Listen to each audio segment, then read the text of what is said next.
चुप रहकर सुनो दोस्तों, किसी दवाई या डॉक्टर की जरूरत नहीं पड़ेगी। घर पर बैठे बैठे ही आप अपनी आंखों की रोशनी को आसानी से बढ़ा सकते हैं। यह कैसे करना है, चलिए जानते हैं आज की बौद्ध कहानी के माध्यम से। एक बार एक युवक जो अपनी आंखों को लेकर बहुत परेशान रहता था, वह एक गुरु के पास जाता है जो कि आयुर्वेद के एक बहुत बड़े ज्ञाता थे। वह युवक गुरु को प्रणाम करता है और कहता है, हे मुनिवर, मैं अपनी आंखों को लेकर बहुत परेशान हूं। मेरी आंखों की रोशनी दिन भर कम होते जा रही है। मुझे सब कुछ धुंधला धुंधला दिखाई देता है। कई बार तो मेरी आंखों में बहुत ज्यादा दर्द और जलन होता है और बहुत ज्यादा आंसू भी निकलते हैं। गुरुदेव, मेरी आंखें समय से पहले ही मेरा साथ छोड़ रही हैं। कृपया करके आप मुझे कोई ऐसा समाधान बताइए जिससे मैं अपनी आंखों की रोशनी को फिर से प्राप्त कर सकूं और आंखों की इन सभी समस्याओं से हमेशा हमेशा के लिए छुटकारा पा सकूं। उन गुरु ने उस युवक की सभी समस्याओं को ध्यान से सुना और फिर कहा कि बेटा, हमारे आयुर्वेद में आंखों से संबंधित एक पूरा उपनिषद लिखा गया है जिसे चक्षु उपनिषद कहा जाता है। इसके अलावा हमारे महर्षि वाग्भट ने आंखों के इलाज से संबंधित कई उपाय बताए हैं, कई नियम बताए हैं, जिसमें कुछ प्रमुख नियमों के बारे में आज मैं तुम्हें बताता हूं। और इसके साथ ही आज मैं तुम्हें एक ऐसे चूर्ण के बारे में बताऊंगा जिसका 15 दिन उपयोग करने से ही आपकी आंखों की ज्योति जो है वह वापस लौट आएगी। और साथ में ही इन नियमों का पालन करने से सिर्फ कुछ ही हफ्तों में आपके आंखों की रोशनी में एक आश्चर्यचकित परिवर्तन होगा। आप खुद देखेंगे कि आपकी आंखों की रोशनी वापस लौट आएगी और आपको पहले से अधिक स्पष्ट दिखाई देगा। और अगर तुम लंबे समय तक इस चूर्ण का उपयोग करते हो और इन नियमों का पालन करते हो तो तुम्हारी आंखों की सभी समस्याएं, सभी बीमारियां जड़ से खत्म हो जाएंगी और तुम्हारी आंखें हमेशा के लिए स्वस्थ और दृष्टिकोण बनी रहेगी। फिर गुरु उस युवक से कहते हैं कि बेटा, सबसे पहले इन नियमों के बारे में जानते हैं।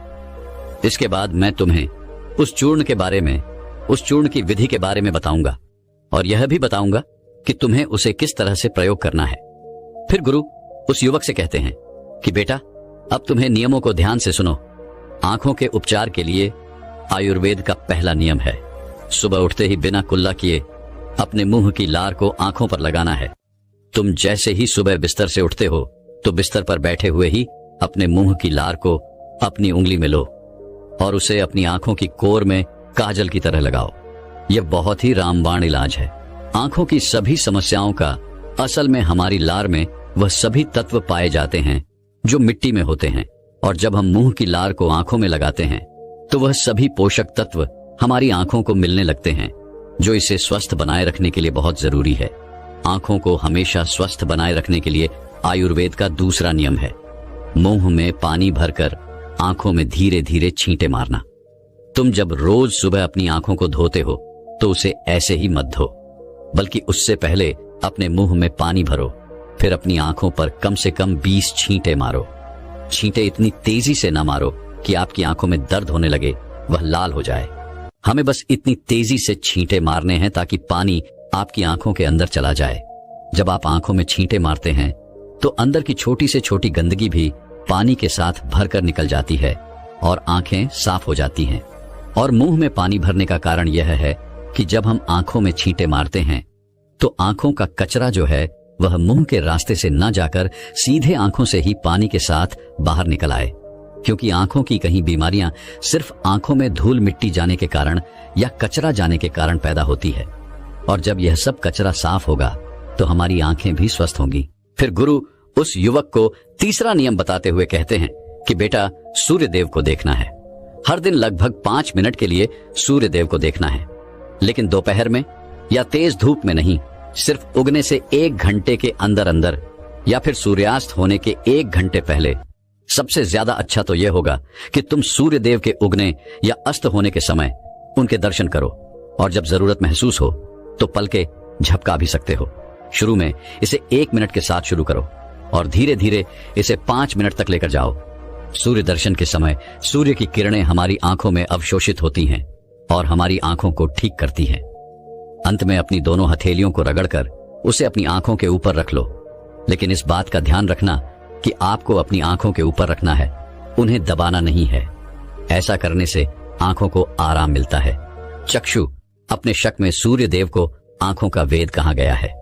फिर गुरु उस युवक को अगला नियम बताते हुए कहते हैं कि आंखों का व्यायाम करो। आप इसे किसी भी समय कर सकते हैं, लेकिन सुबह और सोने के पहले करने से यह ज्यादा फायदा देता है। इसके लिए सबसे पहले तो अपनी आंखों को 10 बार ऊपर नीचे करो, 10 बार ऊपर करो और 10 बार नीचे करो। जितना हो सके उतना ऊपर करो और जितना हो सके उतना ही नीचे लो। लेकिन इस बात का ध्यान रखना है कि आंखों के साथ सर नहीं घूमना चाहिए, सर स्थिर होना चाहिए। सिर्फ और सिर्फ आपकी आंखें घूमने चाहिए। आंखों को ऊपर नीचे करने के बाद आंखों को 10 बार बाईं ओर और 10 बार दाईं ओर लेकर जाओ। इसके बाद 10 बार आंखों को ऊपर कोने की ओर और 10 बार आंखों को निचले कोने की ओर लेकर जाओ। इसके बाद आंखों को गोल गोल घुमाते हुए एक वृत्ताकार आकृति बनाने का प्रयास करो। आंखों को 10 बार दाहिनी ओर गोल गोल घुमाएं और 10 बार बाएं ओर गोल गोल घुमाएं। फिर सबसे जरूरी व्यायाम, अपने हाथ के अंगूठे को अपनी दोनों आंखों के बीच में रखो और अपने नाखून के हिस्से को देखो और बिना ध्यान हटाए धीरे धीरे अपने अंगूठे को दूर लेकर जाओ। इस दौरान आपका पूरा ध्यान अंगूठे के नाखून पर होना चाहिए। जैसे ही अंगूठा दूर जाए तो सारा ध्यान अंगूठे से हटाकर उसके पीछे वाली चीज पर लगाओ। फिर वापस अंगूठे के नाखून पर ध्यान केंद्रित करो और फिर उसे धीरे धीरे अपने नाक के पास लो। इस प्रक्रिया को तुम्हें 10 बार दोहराना है और फिर इसके बाद अपने दोनों हथेलियों को रगड़कर अपनी दोनों आंखों को ढक लेना है और आंखों को आराम देना है। दरअसल हमारी आंखों के आसपास बहुत सारी मांसपेशियां होती हैं जो हमारी आंखों को चलाती है, उन्हें नियंत्रित करती है। बिना व्यायाम के यह मांसपेशियां कमजोर पड़ जाती है, लेकिन इस व्यायाम को करने से तुम्हारी आंखों की मांसपेशियां मजबूत होती हैं और वह अपनी कोई भी ताकत दोबारा हासिल कर सकती है। फिर गुरु अगला नियम बताते हुए कहते हैं कि शरीर को साफ रखो, क्योंकि शरीर साफ तो बीमारियां साफ। आयुर्वेद के नियम के अनुसार यदि हमारा शरीर भीतर से साफ है तो हमें कोई बीमारी नहीं हो सकती है। अगर हमारी आंतें साफ है और उनमें कोई भी पुराना भोजन जमा नहीं हुआ है तो हमारा पेट सुबह एक बार में ही साफ हो जाता। हमें कब्ज की समस्या कभी नहीं होती है, तो हमारा हर एक अंग स्वस्थ रहेगा और हमारी आंखें भी स्वस्थ रहेंगी। अपने शरीर को अंदर से स्वस्थ रखने के लिए तुम्हें रोज 16 घंटे का उपवास या फिर एक दिन 24 घंटे का उपवास करना चाहिए। फिर गुरु उसे आगे बताते हुए कहते हैं कि बेटा, अपनी आंखों को त्रिफला के जल से धो लो। त्रिफला एक बहुत ही प्रसिद्ध आयुर्वेदिक औषधि है। महान आशी वाग्भट ने त्रिफला को इंसानी शरीर के लिए अमृत तुल्य बताया है। त्रिफला जैसे ही उसका नाम है, यह 3 फलों से मिलकर बना है। पहला है आंवला, दूसरा है बहेड़ा और तीसरा है हरड़। को बनाते समय इन तीनों की मात्रा का ध्यान रखना बहुत आवश्यक है। त्रिफला बनाने के लिए आंवला, बहेड़ा और हरड़ का अनुपात 1:2 और 3 होना चाहिए, यानी आंवला 3 गुना, बहेड़ा 2 गुना और हरड़ 1 गुना होनी चाहिए। इन तीनों को सूखाकर इनके बीज निकालकर इसे अच्छे से पीसकर मिला लीजिए। इस तरह से त्रिफला का चूर्ण तैयार हो जाता है। फिर इसे किसी मिट्टी के बर्तन में रख दीजिए और 1 चम्मच त्रिफला चूर्ण को 2 ग्लास पानी में रात में भिगोकर रख दें और सुबह उसे छानकर अपनी आंखों को उससे धो लीजिए। ऐसा करने से बहुत ही तेजी से आंखों की सभी समस्याओं में आराम मिलता है और आंखों की रोशनी बहुत ही तेजी से बढ़ती है। त्रिफला सिर्फ आपकी आंखों के लिए नहीं बल्कि हमारे शरीर के लिए भी बहुत फायदेमंद होता है, क्योंकि यह वात, पित्त और कफ तीनों दोषियों को नियंत्रित करता है। शरीर को साफ करने के लिए त्रिफला को 2 तरीके से लिया जा सकता है, एक रात को और दूसरा सुबह। अगर आप त्रिफला सुबह लेते हैं तो गुड़ या शहद के साथ लो, और यदि आप त्रिफला को रात में लेते हैं तो दूध के साथ या फिर गर्म पानी के साथ इसे ले सकते हैं। रात में दूध या गर्म पानी के साथ जो त्रिफला खाया जाता है वह हमारे शरीर को साफ करने का काम करता है, गंदगी बाहर निकालता है। और सुबह जो गुड़ या शहद के साथ त्रिफला खाया जाता है यह पोषक तत्व का काम करता है, यानी कि पोषक तत्व प्रदान करता है। इसीलिए जो व्यक्ति स्वस्थ है, जिन्हें कब्ज या पेट से जुड़ी हुई कोई भी दिक्कत नहीं है, वह त्रिफला को दिन में खाए, और जिन्हें पेट की सफाई करनी है, कब्ज की समस्या रहती है, वह इसका सेवन रात को करे। फिर गुरु उस युवक को अगला नियम बताते हुए कहते हैं कि बेटा, यह नियम बहुत ही लाभकारी है। इससे तुम्हारी आंखें और मन दोनों ही तेज बनते हैं। इसके लिए तुम्हें एक अंधेरे कमरे में दीपक या मोमबत्ती जला लेना है। फिर उसे इतनी ऊंचाई पर रखना है कि जब तुम बैठो तो वह तुम्हारी आंखों के ठीक सामने होना, ज्यादा ऊपर होना चाहिए और ना ही ज्यादा नीचे होना चाहिए। इसके बाद आपको अपनी पीठ को सीधा करके आरामदायक स्थिति में बैठ जाना है और अपनी दृष्टिकोण उस दीपक या मोमबत्ती की ज्वाला पर, यानी ज्योति पर केंद्रित करना है और लगातार उस ज्योति को देखना है। इस बीच यदि तुम पलक झपकाना चाहते हो तो आप झपका सकते हो, लेकिन कोशिश करो कि जितनी देर तुम बिना पलक झपकाए रह सकते हो तो बिना पलक झपकाए रहो। थोड़ी देर में तुम देखोगे कि तुम्हारी आंखों से आंसू बहने लगेंगे, लेकिन चिंता करने की कोई जरूरत नहीं है, क्योंकि यह क्रिया हमारे आंसुओं के द्वारा हमारी आंखों की सफाई कर रही है। इस प्रक्रिया के बीच आप आंखों के आंसू को रोकने का प्रयास ना करें, बस इन्हें बहने दें। इस दौरान अपने हाथों से अपनी आंखों को भी स्पर्श नहीं करना है। जब यह प्रक्रिया पूरी हो जाए तब अपनी दोनों हथेलियों को रगड़कर धीरे धीरे अपनी आंखों के पास लेकर जाओ और आंखों को ढक लो। यह प्रक्रिया रोज रात को सोने से पहले कुछ मिनट के लिए करो। फिर तुम स्वयं देखोगे कि तुम्हारी आंखों की रोशनी दिन प्रतिदिन बढ़ती जा रही है। इस प्रक्रिया को करने से आपकी आंखों की रोशनी के साथ साथ आपकी एकाग्रता भी बढ़ती है। फिर गुरु उस युवक को अगला नियम बताते हुए कहते हैं कि किसी भी ठंडी सब्जी जैसे खीरा, लौकी और आलू के छोटे छोटे टुकड़ों को कुछ मिनट तक अपनी आंखों के ऊपर रखो। जब हम खीरे या लौकी को इस तरह से छोटे छोटे टुकड़ों में काटकर आंखों के ऊपर रखते हैं तो हमारी आंखों के आसपास का जो क्षेत्र है वह ठंडा हो जाता है और बाकी का क्षेत्र गर्म रहता है, जिससे आंख और सर के बीच का जो तापमान है उसमें अंतर आ जाता है और ज्यादा से ज्यादा रक्त आंखों की तरफ आने का प्रयास करता है। फिर जिस जगह पर रक्त का प्रवाह ज्यादा होता है उस जगह का इलाज खुद ब खुद शुरू हो जाता है। इस प्रक्रिया को आपको हर दिन 10 से 12 मिनट तक जरूर करना है। इससे आपकी आंखों की रोशनी बढ़ेगी और आप ताजगी महसूस करेंगे। फिर गुरु उस युवक को अगला नियम बताते हुए कहते हैं कि बेटा, तुम्हें रोज ऐसा काम करना है जिसमें ज्यादा रक्त का प्रवाह हो, जैसे शीर्षासन, भस्त्र का आसन। ऐसे आसनों को करने से रक्त की ज्यादा मात्रा आंखों की तरफ जाती है और आंखें स्वस्थ बनी रहती है। फिर गुरु उस युवक को कहते हैं कि बेटा, तुमने नियमों के बारे में तो जान लिया, अब मैं तुम्हें उस चूर्ण के बारे में बताता हूँ जिसका उपयोग तुम्हें करना है, और उसका उपयोग करने से कभी भी तुम्हारे आंखों की ज्योति खराब नहीं होगी, और अगर जिनको चश्मा लग चुका है उनका चश्मा भी कुछ हफ्तों में उतर जाएगा। इस चूर्ण को बनाने के लिए आपको 4 चीजों का प्रयोग करना है, जिसमें पहली चीज है सौंफ, दूसरी चीज है बादाम, तीसरी चीज है धागे वाली मिश्री और चौथी चीज है काली मिर्च। हमें सबसे पहले तवे पर सौंफ को थोड़ा सेक लेना है। सौंफ को नेत्र ज्योति के रूप में अव्वल माना जाता है। इसकी तासीर ठंडी होती है। इसके साथ ही यह खाने को पचाने में बहुत ज्यादा मदद करती है। सौंफ हमारे शरीर के मोटापे को भी कम करती है। सौंफ में पोटेशियम, मैग्नीशियम, जिंक, लोहा, कॉपर जैसे मिनरल्स भरपूर मात्रा में होते हैं। आपको सौंफ को तब तक सेकना है जब तक उसमें खुशबू ना आ जाए। जब खुशबू आने लगे तब आप उसे नीचे उतार लीजिए। फिर आपको बादाम को हल्का हल्का सेकना है। बादाम में विटामिन ए प्रचुर मात्रा में होता है, जो हमारे दिमाग को तंदुरुस्त रखता है। इसमें प्रोटीन एवं फाइबर काफी अच्छी मात्रा में पाए जाते हैं, जिसकी वजह से हमारा पेट भरा भरा रहता है और यह हमारे मोटापे को भी कम करती है। इसके बाद आपको बादाम और सौंफ को अच्छी तरीके से पीस लेना है। इसका बारीकी टोन बना लेना है और इसके बाद आपको धागे वाली मिश्री में से धागा निकाल देना है और उसे कूट कर उसका बारीक टोन बना लेना है। फिर आपको 10 से 15 काली मिर्च लेनी है। काली मिर्च में एंटी इन्फ्लामेटरी तत्व पाए जाते हैं, जो आंखों के लिए बहुत लाभदायक होते हैं। इसके साथ ही काली मिर्च जीवाणु रोधक और इम्यूनिटी बढ़ाने में सहायक होती है, जिससे आंखों की रोशनी मजबूत बनती है। काली मिर्च में विटामिन ए और विटामिन ई पाए जाते हैं, जो आंखों के लिए बहुत लाभदायक हैं। काली मिर्च को भी आपको अच्छी तरीके से कूट लेना है, उसका भी बारीक चूना बना लेना है। फिर आपको इन चारों चीजों को एक साथ मिक्स कर लेना है।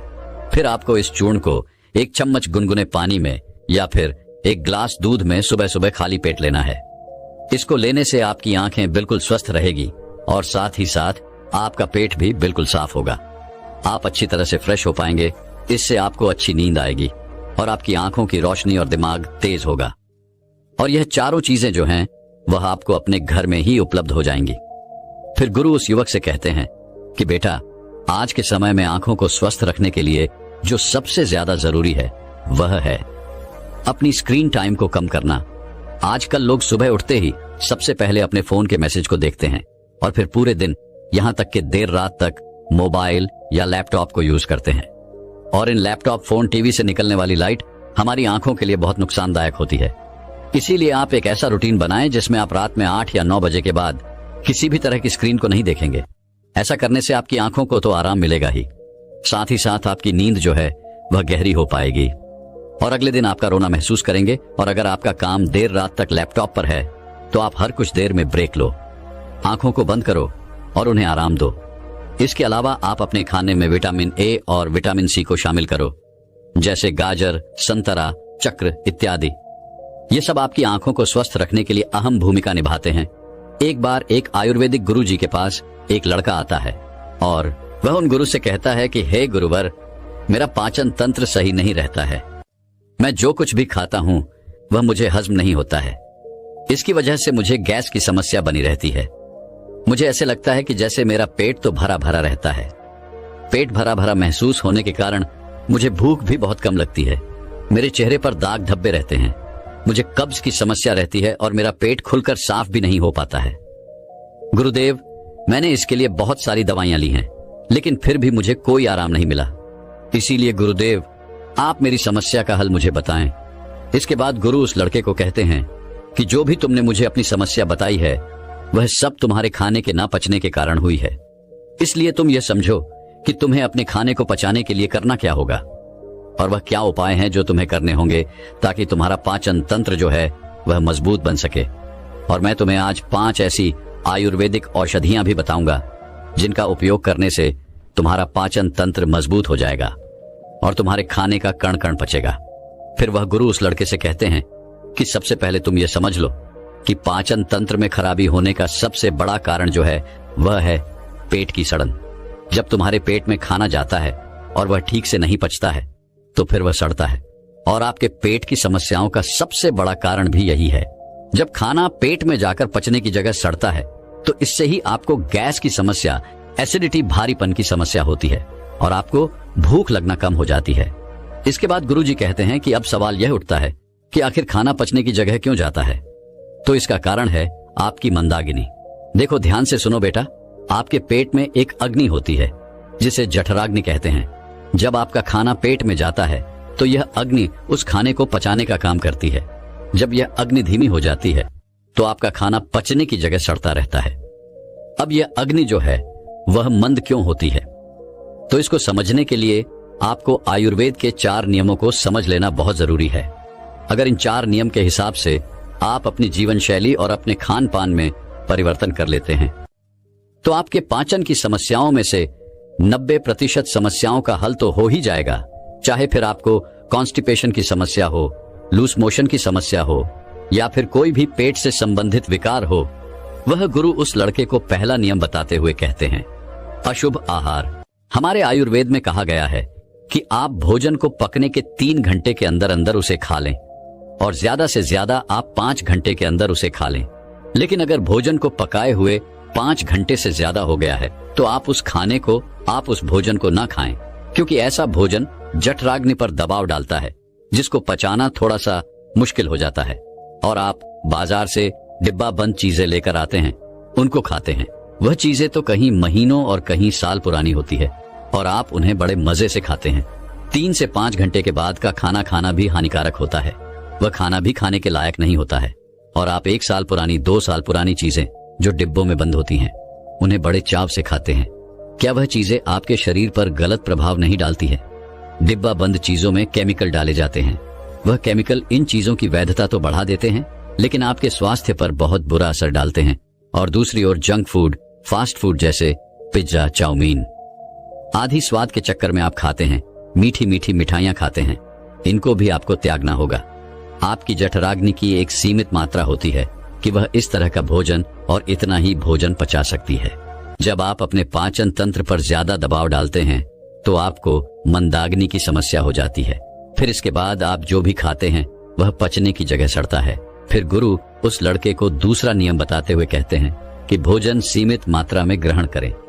आप चाहे कितना ही अच्छा भोजन क्यों ना करें, आप चाहे सात्विक भोजन ही क्यों ना करते हो, लेकिन ध्यान रहे, जितना जरूरी अच्छा भोजन करना होता है उतना ही जरूरी यह भी जानना होता है कि हमारे भोजन करने की सही मात्रा क्या है। कहने का मतलब है कि ज्यादा भोजन भी आपको नुकसान कर सकता है, फिर चाहे वह कितना ही अच्छा भोजन क्यों ना हो। इसको समझने के लिए आप इस उदाहरण से समझें। जैसे आप अग्नि में थोड़ा थोड़ा घी डालते हैं तो अग्नि जलती रहती है, लेकिन वहीं पर अगर आप उसमें एकदम से बहुत सारा घी डाल दें तो क्या अग्नि जलेगी नहीं? न ज्यादा घी डालने से, एकदम ज्यादा घी डालने से वह अग्नि बुझ जाएगी। वैसे ही अगर आप ज्यादा भोजन ग्रहण करेंगे तो इससे आपके पाचन तंत्र पर बहुत ही बुरा असर पड़ेगा। आपका पाचन तंत्र उसे पचा नहीं पाएगा और वह खाना जाकर आपके पेट में सड़ता रहेगा। फिर वह गुरु उस लड़के को तीसरा नियम बताते हुए कहते हैं, सही भोजन और सही मात्रा में भोजन खाने के साथ साथ यह भी जानना जरूरी है कि भोजन को खाने का सही समय क्या है। आप सुबह के समय नाश्ता खाएं, जिसमें आप फल सब्जियां आदि खा सकते हैं, या फिर आप जूस पी सकते हैं। इसके बाद दोपहर में आप खाना खा सकते हैं।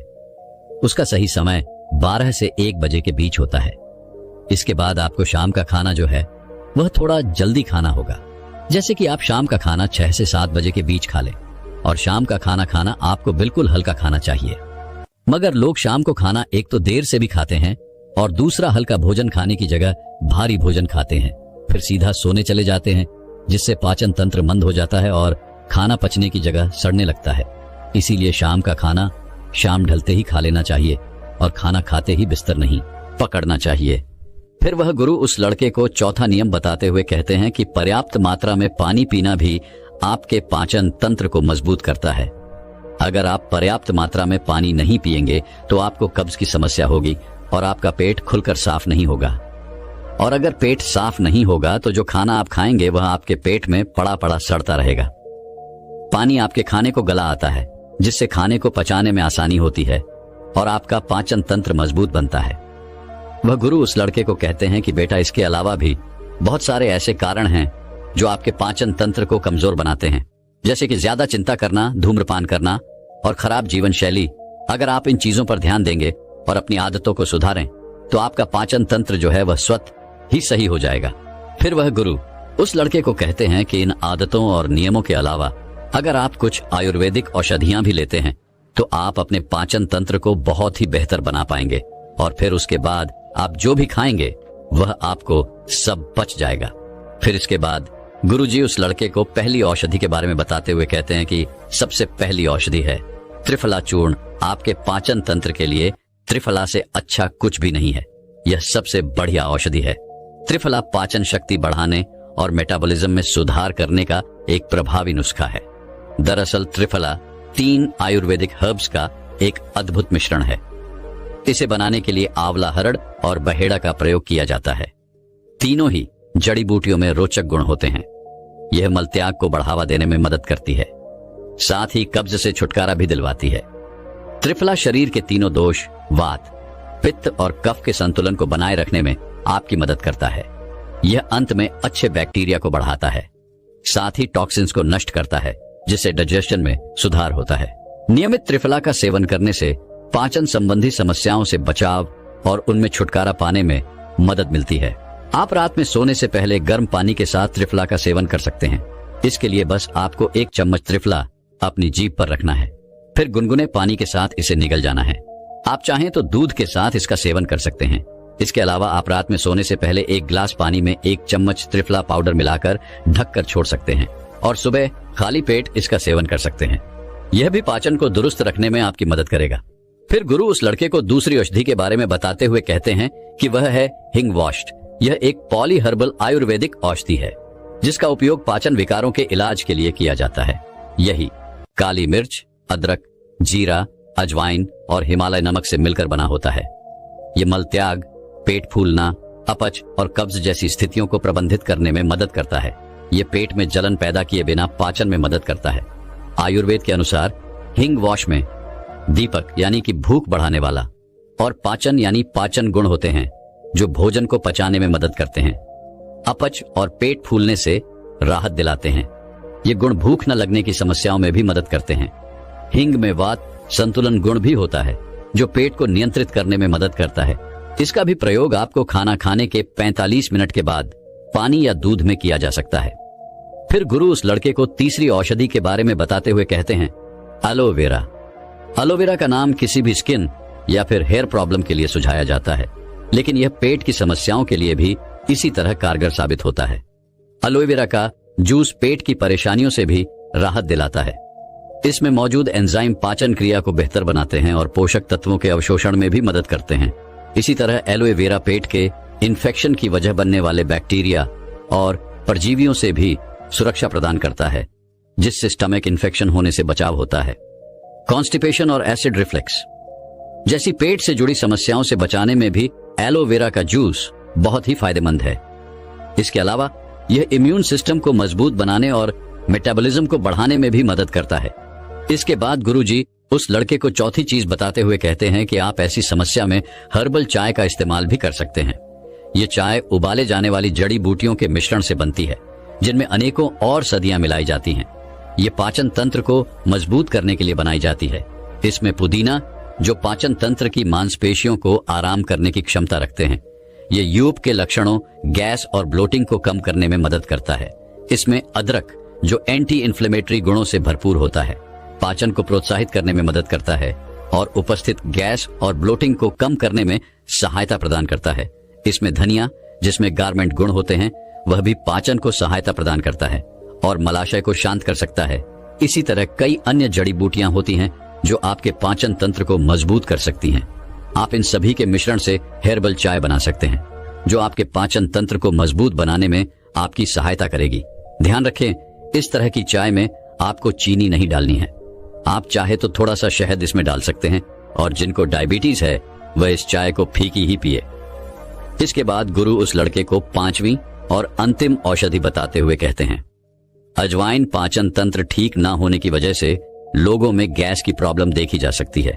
अजवाइन का पानी गैस की दिक्कत को भी कम करता है और पेट फूलने की समस्या में भी आराम देता है। इसके साथ ही अजवाइन जो है वह पेट में एंटर में भी राहत देता है। इसके पानी में कुछ विशेष एंजाइम पाए जाते हैं जो आंतों की सफाई करते हैं और इससे भोजन के पोषक तत्वों के अवशोषण में मदद मिलती है। अजवाइन का पानी तेजी से वजन को घटाता है और मेटाबॉलिज्म को दुरुस्त रखता है। अगर आपका कोलेस्ट्रॉल लेवल बढ़ता रहता है या फिर घटता रहता है तो यह उसे भी कंट्रोल करता है। इसके बाद वह गुरु उस लड़के से कहते हैं कि बेटा, आप इन 5 औषधियों में से कोई भी एक औषधि इस्तेमाल कर सकते हैं और आप अपने जीवन शैली में जो मैंने तुम्हें नियम बताए उनका अनुसरण करके तुम अपने पाचन तंत्र को बहुत ही जल्दी मजबूत बना सकते हैं। राजा ने स्पष्ट किया कि जब दीक्षा लेनी ही है और संन्यास्त होना ही है तो मुझे आपका सभी शर्तें मंजूर है। और फिर तथागत बुद्ध ने आदेश दिया और कहा, अपने कपड़े उतारो, अपने जूते उतारो और नग्न हो जाओ और इसी नग्न अवस्था में अपने राज्य के राजमार्गों पर स्वयं को जूते मारते हुए चक्कर लगाकर आओ। राजा असमंजस में पड़ गया। तथागत बुद्ध यह क्या कह रहे हैं? मैं एक राजा हूं, इस तरह से मैं नग्न होऊंगा और नग्न होकर अपनी ही सड़कों पर कैसे खुद को जूते मारते हुए चक्कर लगाऊं? लेकिन फिर भी राजा को संन्यास्त होना था, तो उन्होंने भगवान बुद्ध की शर्तें मान ली और वह वैसा ही करने के लिए निकल पड़ा। राजा ने वैसा ही किया। वह नग्न होकर स्वयं को जूते मारते हुए राज्य की सड़कों पर दौड़ने लगा और यहां उसके चले जाने पर शिष्य ने बुद्ध से कहा कि बनते, जब हम आपसे दीक्षा लेने आए थे तब आपने तो ऐसी कठोर शर्त नहीं लगाई थी। आप तो स्वयं करुणा अवतार हैं, फिर आपने राजा के साथ ऐसा कठोर व्यवहार क्यों किया? तब भगवान बुद्ध बोले, जब तुम लोग संन्यास लेने आए थे तब तुम्हारे अहंकार बहुत बड़े नहीं थे, इसीलिए तुम लोगों से घर घर भिक्षा न करवा के ही काम बन गया।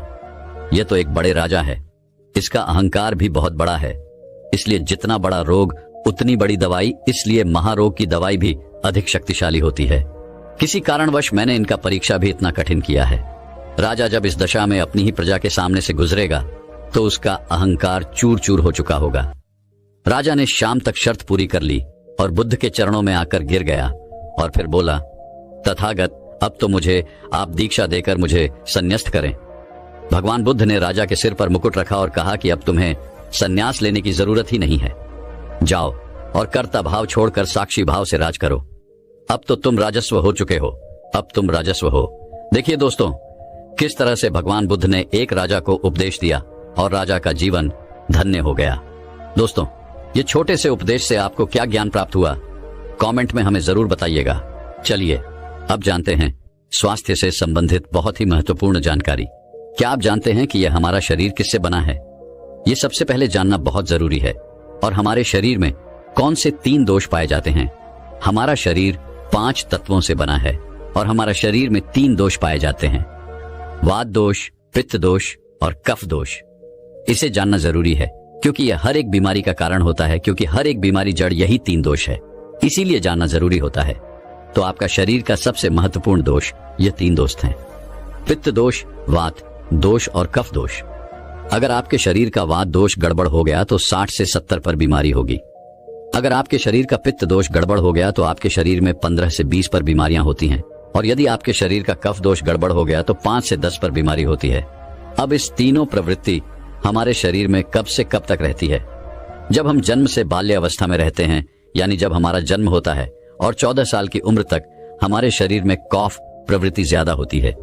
इस समय कॉग ज्यादा बनता है। यह प्रकृति की देन है। कॉफ इसलिए बनता है क्योंकि हमारा शरीर ग्रो करता है। कॉफ बनना जरूरी है क्योंकि यह कॉफ हमारे शरीर के बहुत ही महत्वपूर्ण अंग है। बस हमें यह ध्यान देना है। हम अपने बच्चों को ऐसी कोई चीज नहीं देना है जिससे उनका कॉफ और बढ़ जाए, क्योंकि बच्चे उस समय कुछ नहीं जानते। माता पिता को जागरूक होना होगा। बस हमें अपने बच्चे को कुछ भी ऐसे चीज नहीं देना है जिससे उसका कफ और बढ़ जाए। कॉफ बनाने वाली चीजें हमें उन्हें नहीं खिलाना है, नहीं तो क्या होगा? कॉफ से संबंधित जो 5 से 10 पर बीमारी है, जैसे टीबी दमा, अस्थमा, ये सारी बीमारियां इसकी वजह से होती हैं। ये हर माता पिता को ध्यान देना होगा। उसके बाद हम आते हैं बाल्य अवस्था से युवा अवस्था में। युवा अवस्था की आयु कितनी होती है? जब हम 15 साल से 60 साल के बीच में होते हैं, इस समय हमारा शरीर युवा अवस्था में होता है। इस समय हमारे शरीर में पित्त प्रवृत्ति सबसे ज्यादा होता है, सबसे ज्यादा पित्त बनता है। इसलिए हमें यह ध्यान देना होगा कि हम ऐसी कोई भी चीज ना खाएं जिससे हमारा पित्त बढ़ जाए। अगर हमारे शरीर में पित्त दोष बढ़ जाएगा तो हमारे शरीर में 15 से 20 पर बीमारियां होती हैं। इसके बाद हमारा आता है वृद्धावस्था था। 60 साल की उम्र हमारा वृद्धावस्था होता है। इस समय हमारे शरीर में वह दोष बढ़ता है और वात दोष से संबंधित 60 से 70 पर बीमारियां हमारे शरीर में होती हैं। तो आपको ऐसी कोई चीज नहीं खाना है जिससे वात दोष बढ़े। तो दोस्तों, यह आप समझ गए कि आपके शरीर में 3 दोष का क्या रोल है। इसलिए इन 3 दोषों से संबंधित जो भी जानकारी जहां से भी उपलब्ध हो, एकत्र करें और उसे अपने जीवन में लागू करें, कारण को दूर करें, और हमेशा इस बात का ध्यान रखें कि इन 3 दोषियों में क्या खाना चाहिए और क्या नहीं खाना चाहिए। इस दोषियों को बढ़ाने वाली चीजें कभी ना खाएं। अब आप इन तीनों दोषियों के बारे में जान गए हैं, तो अब जान लें कि आपका शरीर 5 तत्वों से कैसे बना है। आपका शरीर 5 तत्वों से बना है और इन 5 तत्वों में प्रोटीन्स, विटामिन्स, सारे तत्व आते हैं। अब इस 5 तत्वों में और 3 दोषों में जो भी कमी आती है, तभी आपका शरीर बीमार होता है, अन्यथा आपका शरीर बीमार नहीं होता। अब आप समझ गए आपका शरीर बीमार होने का क्या कारण है। जैसे कुछ लोग रोते हैं, भगवान ने हमें ये कष्ट दे दिया, भगवान ने हमें ये बीमारी दे दिया, हमें गैस्ट्रिक अल्सर हो गया, हमें थायराइड, ब्लड प्रेशर, शुगर हो गया। क्यों हो गया? भगवान ने नहीं दिया, आपने खुद पाला है। जब प्रकृति आपको खाना खाने के नियमों का पालन करने के लिए कहती है, पानी पीने के नियमों का पालन करिए, इस प्रकृति का नियम पालन करिए, तो आप क्यों नहीं कर रहे हैं? जबकि हमारा शरीर उसी तत्वों से बना है प्राकृतिक तत्वों से ही तो बना है। हमारा शरीर भी पानी से ही तो बना है, खाने से ही तो बना है, पोशाक तत्वों से ही तो बना है। ये सारे नियमों का आपको पालन करना होगा। अब जब यह हमारा पित्त दोष कह रहा है कि यह चीज नहीं खाई, यह पित्त और बढ़ेगा, तो आप उसे क्यों खाते हैं? पिज्जा बर्गर आप क्यों खाते हैं? चाय आप क्यों पीते हैं? चीनी आप क्यों खाते हैं? मैदा आप क्यों खाते हैं? जब आप ये सारी चीजें खा रहे हैं तो आपके पेट में एसिडिटी बनेगा, आपका पाचन तंत्र बीमार पड़ेगा। तो जब आपका पाचन तंत्र बीमार होगा तो अनेक बीमारियां आपको आएगी। ये तो आप खुद कर रहे हो ना, ब्रह्मांड नहीं दे रहा है, भगवान नहीं कर रहा है, आप इसे खुद जाने अनजाने में कर रहे हैं। हम अपने मन को, अपनी जीभ को कंट्रोल नहीं कर पा रहे हैं। तो दोस्तों, ये सारी चीजें आप छोड़ दीजिए। अब बात करते हैं कि हमें अपने शरीर पर कौन सा तेल लगाना चाहिए, कहां पर लगाना चाहिए, इस बारे में जानते हैं। आप समझ गए आपके शरीर का निर्माण कैसे होता है। इसे सुरक्षित रखना आपके हाथ में है। इसकी कि सुरक्षा आप खुद कीजिए। शरीर के 4 महत्वपूर्ण अंग हैं जिससे आपकी शरीर की सारी नसें जुड़ी हुई हैं। पहला है नाभि, दूसरा है पैर का तलवा, तीसरा है आपकी नाक और चौथा है आपका सर। यह 4 सबसे महत्वपूर्ण अंग है और इन चारों जगह पर आपको तेल लगाना है। बस ये ध्यान देना है कि आपको कब लगाना है और कैसे लगाना है। तो सबसे पहले चलते हैं आपके पैरों के तलवे। जो व्यक्ति रोज सुबह जागकर मॉर्निंग वॉक करता है, नंगे पैर जमीन पर या फिर हरी घास पर, तो दोस्तों उसकी आंखों की रोशनी कभी कम नहीं होती। तो इसीलिए आपको पैरों के तलवे में शुद्ध तोरी का तेल लगाना है। इसके अलावा आप शुद्ध सरसों का तेल भी लगा सकते हैं। जब आप रात में सोने जाएं तो उसके पहले गुनगुने पानी से अपना पैर धो लीजिए। पैर धोने के बाद बढ़िया से उसे साफ कर लीजिए। सूख जाए जब आप बिस्तर पर लेट जाएं और अपने हाथ से मालिश कर लीजिए। रात में सोते समय यही शुद्ध सरसों का तेल, और जैसे ही आप अपने 5 मिनट दोनों हाथों से मालिश करेंगे, तेल से गर्मा हटाएगी, तुरंत ही आपको नींद आना शुरू हो जाए। अगर आप नींद का टैबलेट लेते हैं, अगर आप डिप्रेशन में हैं, नींद नहीं आ रहा है, तो यह दूसरे दिन से ही बंद हो जाएगा। आपको नींद की टैबलेट की जरूरत ही नहीं पड़ेगी। आपका पागलपन दूर हो जाएगा। याददाश्त बहुत तेज होती है। दिमाग से संबंधित सारे समस्याएं खत्म, और एक ही बार में आप 10 बजे सो रहे हैं। 400 बजे से पहले आपकी नींद ही नहीं खुलेगी। इतनी बढ़िया नींद आती है तो पैर के तलवे में तेल लगाने से आपके पाचन तंत्र मजबूत होता है, याददाश्त तेज होती है, भूख लगती है, शरीर में शक्ति मिलती है, ऊर्जा मिलती है, यानी कि शरीर की सारी पोषक तत्वों को आपूर्ति कर देता है। दूसरा स्थान है नाभि, जो कि आपके शरीर का सबसे महत्वपूर्ण अंग है। नाभि के पीछे एक पेय को ग्रंथि पाई जाती है, और इसी पेय को ग्रंथि से शरीर की सारी नसें जुड़ी हुई होती हैं, और यह शरीर की सबसे शक्तिशाली ग्रंथि होती है। इसलिए नाभि में तेल लगाना चाहिए। आप देखते होंगे जब आपके घर में छोटा बच्चा होता है तो माताएं उस बच्चे की तेल से मालिश करती थी, लेकिन अब तो बच्चों को तेल लगाना ही बंद कर दिया। पहले माताएं 8 से 10 बार दिन में बच्चे की तेल से मालिश करती थी। वे कहती थीं कि हम जितनी बार तेल की मालिश करेंगे उनकी हड्डियां उतनी ही मजबूत होंगी। और वह घर पर बना हुआ शुद्ध सरसों का तेल होता था। और वह शुद्ध सरसों घर का तेल और किसका बनाती थी? किसी सरसों को घू करके, सरसों को रोलक पहले जो उसी से मालिश करती थी, पहले वह लगा देती, उसके बाद छोड़ा करके। लेकिन आज फैशन बदल गया है, लोग तरह तरह के केमिकल युक्त तेलों से मालिश कर रहे हैं। ये किसी काम का नहीं दोस्तों। कंपनियां हमें सिर्फ बेवकूफ बनाती हैं, और इससे सिर्फ बीमारियां होती हैं, क्योंकि बच्चों की मालिश के लिए सबसे अच्छा तेल सरसों का है। और गांव के बच्चों को माताएं आज भी सरसों के तेल की मालिश करती हैं। दोस्तों, मैं उम्मीद करता हूं कि यह कहानी सुनने से आपके जीवन में अच्छे बदलाव आए होंगे। आपको इस वीडियो से क्या सीखने मिला, ये कमेंट करके जरूर बताएं। और अपने परिवार स्विंगल दोस्त